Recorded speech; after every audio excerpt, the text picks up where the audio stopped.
भंजनगर कृषि जंत्रपाति मेला उद्घाटित। गंजाम जिला भंजनगर स्थित उपेन्द्र भंज स्टाडियम बा जेल पड़िया उपखंड स्तरीय कृषि जंत्रपाति मेला उद्घाटित हो जाइछि।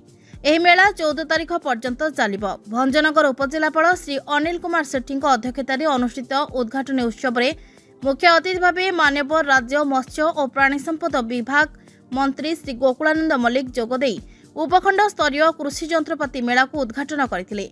सम्मानित अतिथि रूपे मान्यवर भंजनगर विधायक श्री प्रद्युम्न कुमार नायक, सोरडा विधायक श्री नीलमणि विषयी, आसिका विधायक श्री सरोज कुमार पाढ़ी, भंजनगर विज्ञापित अंचल परिषद अध्यक्ष गोपबंधु महापात्र प्रमुख जोग देथिले।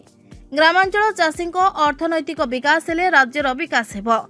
सरकार समस्त प्रकार कृषि जंत्रपाति को रिहाती दर में चाषी मानकु कृषि विभाग माध्यम जोगाई देउछंती। प्रकृत हिताधिकारी निकट में सरकार को समस्त योजना पहुंचले कृषि और कृषकर विकास हेब बोली मुख्य अतिथि मान्यवर मंत्री निज अभिभाषण में कहिथिले।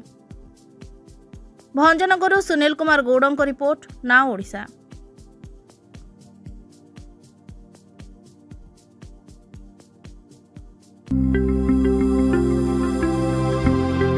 लेटेस्ट न्यूज अपडेट पाई www.nowodisha.com को लॉगिन करंतु।